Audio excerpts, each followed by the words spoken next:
亲爱的观众朋友，大家好，大家平安，欢迎你继续收看由我们真耶稣教会所制作播出的《真光之声》电视圣经讲道的节目。今天我要在这边与大家分享的题目是真正的自由。真正的自由，奉主耶稣圣名，我开始来分享真正的自由。自由这两个字可以说是今天普世社会的一个共同生活的价值。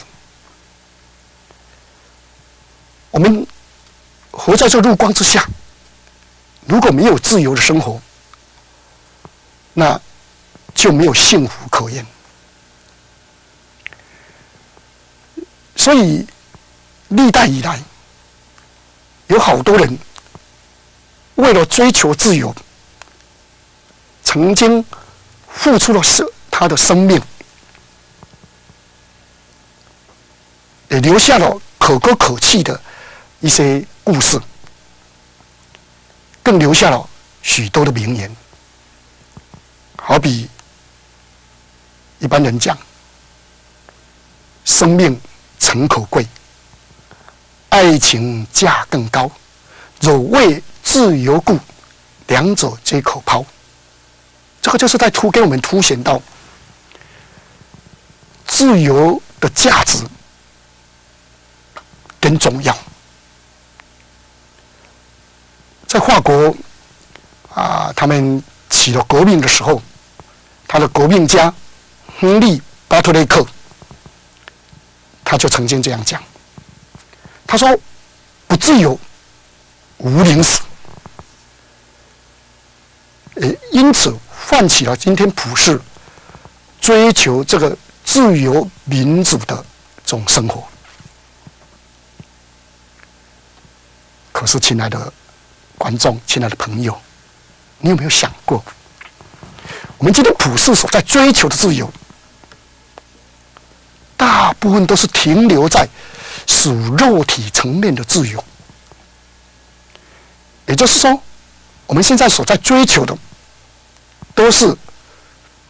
政治的自由，还有生活无拘无束的自由。你看看我们今天所处的台湾，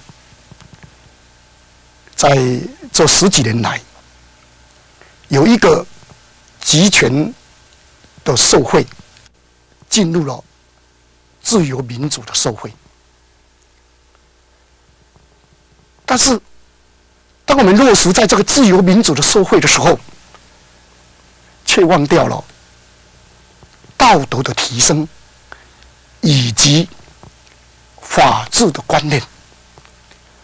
也因此让我们感觉到这个自由好像没有带给我们多大的幸福。难怪我们的老一辈还是很怀念过去稍微受一点束缚，可是很有秩序、很平安的那种生活。那由于政治这种结构，也影响到我们对生活追求急速的这种自由，所以现在最流行的一句话不是说只要我喜欢，有何不可呢？因此，你在这几年里面，你会看到很多以前在台面上看不到的事情，现在纷纷都以自由这一个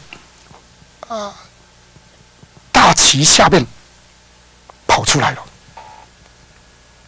有人出来喊着只要性自由，有人出来喊着我们要同性恋，有我们同性恋的自由等等，更有人喊着这个社会只要我要做什么，我有绝对的自由。但是我们大家却共同把它忽略掉。自由应该是以不侵犯他人自由为范畴的，也就是说，要在一个道德、一个法治的规范下面，每一个人才能够享受真正的自由的。如果越过这一个规范，那不叫做真正的自由，那个叫做放纵。放纵所带给我们的，不是自由的那一份幸福，反而是给我们很多的愁苦。由这边都可以让我们知道，我们每一个人都懂得要追求自由，这是好现象。但是在我们追求这自由的当中，我们却忽略掉一个生命的自由。什么叫做生命的自由呢？也就是说，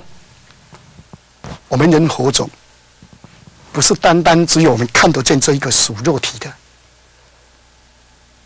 我们活着也不是只有吃喝这些问题而已。我们在活着，我们有灵魂。我们人所以异于这个动物，是因为我们有神所赐的生命。那这个灵魂就是我们真正的一个本我。那这个神所赐的生命，要我们自己能够自己做主人，没有被别人所控制，这才是真正的自由。不但是这样，我们自己的生命，我们自己能够做主人，我们还能够跟这一位，跟我们是生命给我们的这一位真神来自由相通，自由交往，这样才是真正的自由。所以我们如果有得到这一份的自由的时候，再加上生活上所追求的自由，那我们就是在日光下面是一个最幸福的人，也才有所谓幸福的人生可言。但是，亲爱的朋友，你想想看，我们今天到底有没有拥有这一份生命的自由呢？我们自己活着，自己是不是还能够自己当主人呢？是不是还能够跟那一个赐生命给我们的神自由交往呢？我们现在带大家来思考这个问题。圣经里面曾经给我们这样的一个记载，他告诉我们说，当时神用一块尘土，按照自己的形象跟样式造了第一个人。造完了第一个人以后，从他的鼻孔吹了一口气，使他成为一个有灵的活人，他的名字叫做亚当。也就是说，人活着有灵魂，有神的生命，能够分别善恶是非，显出人的尊荣出来。那当时神把这个亚当还有夏娃安置在一个快乐的园地里面生活，那神亲自跟他们立一个约定。我们来看一下，看创世纪的第2章，2章16节。耶和华神吩咐他说：园中各样树上的果子你可以随意吃，只是分别善恶树上的果子你不可以吃，因为你吃的日子必定死。这一段圣经就是当时神跟人类的始祖亲自所立下的一个约定。他告诉人类的始祖说：我把你放在这个地方，是给你完全自由的生活，并且你生活所需的我都已经把你预备好了，让你过着无忧无虑的幸福的生活。但是唯一的条件，你要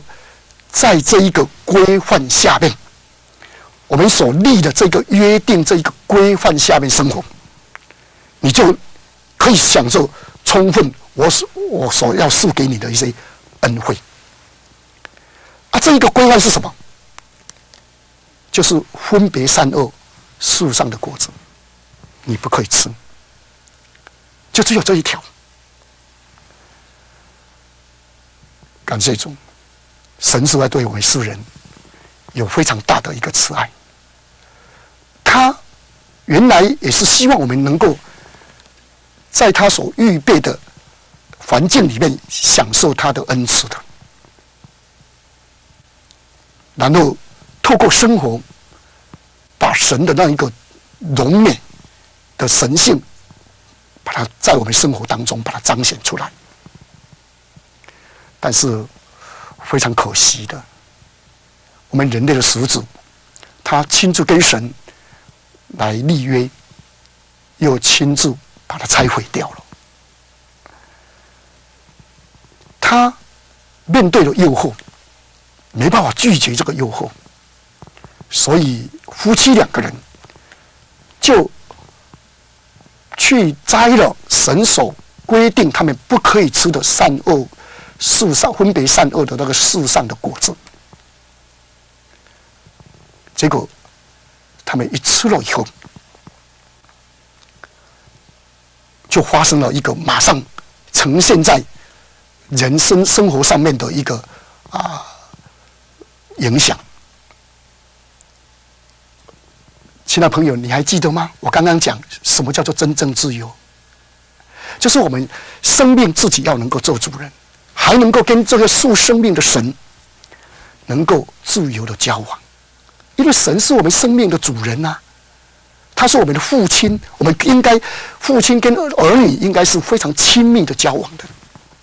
但是现在我们来看看，当人类的始祖他拆毁了跟神的立约，犯罪了，他的表现是什么？我们看创世纪的第3章，创世纪第3章第7节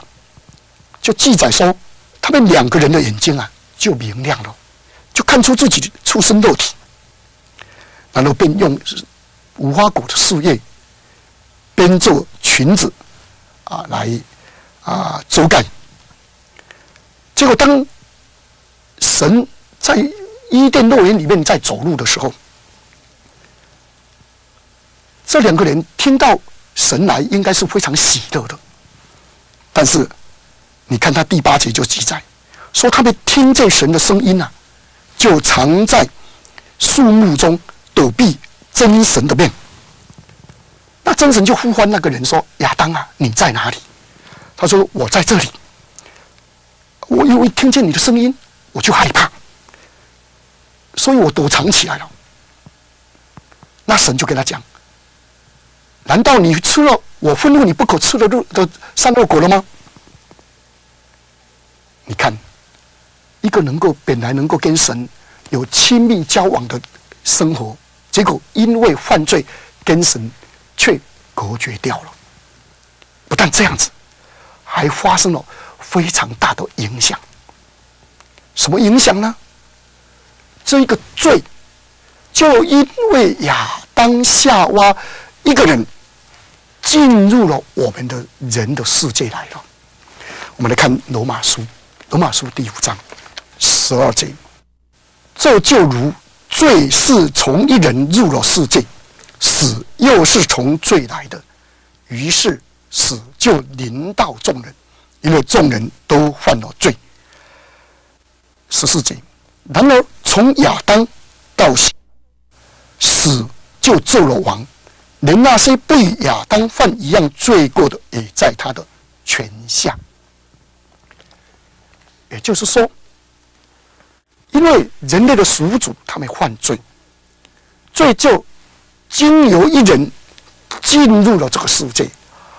因为我们今天全人类都是由亚当这一个血脉繁衍来的，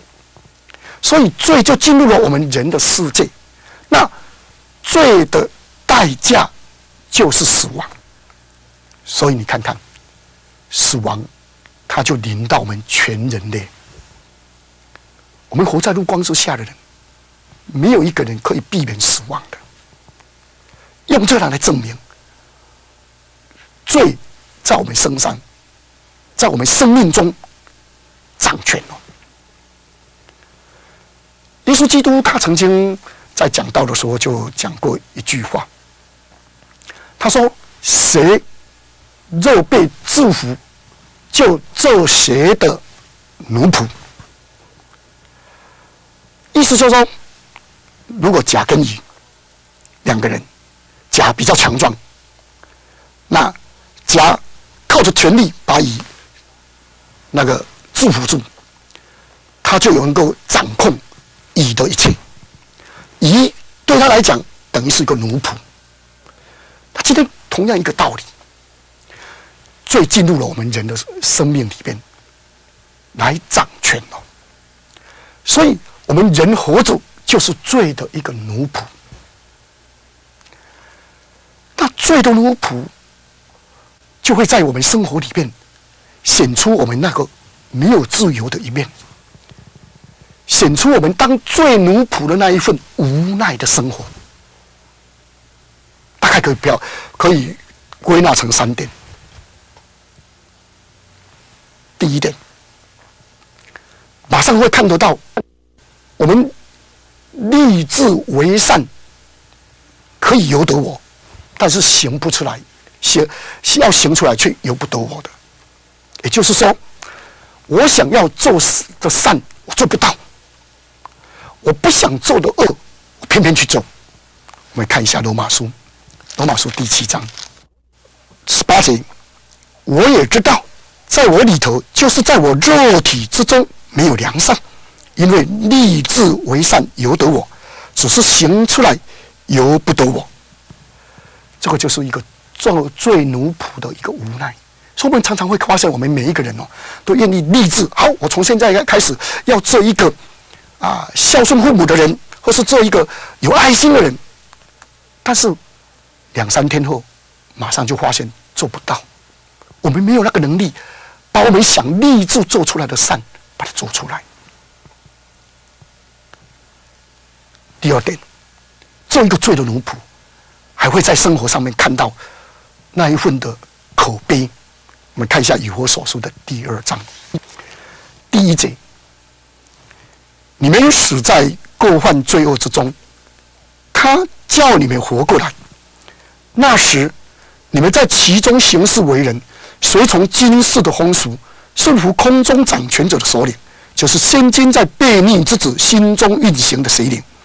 我们从前也就在他们中间放纵肉体的私欲，随着肉体跟心中所喜好的去行，变为可怒之子，和别人一样。这以弗所书第2章第1节这边就谈到一个罪奴，马上就会看到他在生活上第二个特征出来。这个特征就是什么？他的行事为人会随从今世的风俗，也就是说，我们的生活会被一个无形的力量，这个风俗习惯把我们束缚住。怕这个，怕那个，怕冲到，怕杀到。所以我们常常都喜欢说，好像抽牌啊，我们常常喜欢选666、999、6688，可是没有一个人愿意去选那个444，或是说啊，怕说啊路冲的房子啊，怕什么地方啊看到死人、看到棺材会冲到杀到，这个都是一种不自由的一个表现。另外还有一个会放纵肉体的情欲，做一个罪奴，因为自己内心的良善没有了，去放纵就会放纵肉体的情欲，看起来很自由，实际上生命已经被一个力量把它束缚住了，得不到一个真正自由。10几年前，我曾经碰过一个先生，他自己在开面摊的，那每天因为陪朋友、陪那个客户喝酒，喝到最后变肝硬化，送到这个长庚医院。长庚医院要你剩下1年的生命，不可以再喝酒了。结果他还是照喝。有一次我到他家里去，要帮他祷告，结果看到他一直在那边喝酒，我就把酒把他抢过来。你知道这个先生他是怎么表现吗？他竟然跪着，在一直跟我求某某人啊，拜托你让我再尝一口好了，我只要尝一口就好了。我那时候内心里面好心酸，我感到一个人这样一个人竟然不像人，这只是因为罪在他生命中掌权，他做罪的奴仆，生活上看起来自由，可是事实上是没有自由的。所以其实我们今天每一个人要追求的是生命的自由，有了生命的自由，再加上我们追求政治生活的自由，我们才是一个最幸福的人。亲爱的朋友，我就先分享到这边，那我们就一起来向天上的神来献上我们的感谢，请大家双手合起来，跟我一起低头默祷。奉主耶稣圣名祷告，亲爱的主，我们感谢赞美你，感谢主耶稣，你让我们在这一个患难的世界里边，能够来认识你这一位又真又活的真神，也把我们从罪恶当中把我们救赎出来。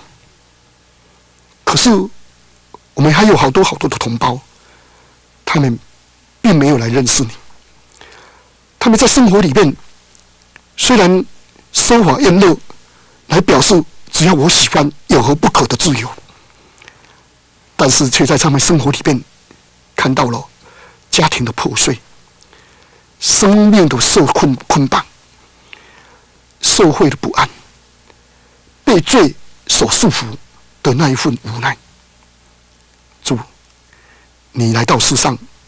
就是要拯救我们脱离这些，所以恳求主耶稣，您以你的恩惠施恩的手来带领感动我们所有的同胞，开启他们的心窍，让他们在百般的操练里面能够来认识你这一位真神，脱离了罪恶的捆绑，有一天能够得到真正自由的生活。主啊，这是我们虔诚的祷告，求您能垂听悦纳。哈利路亚，阿们。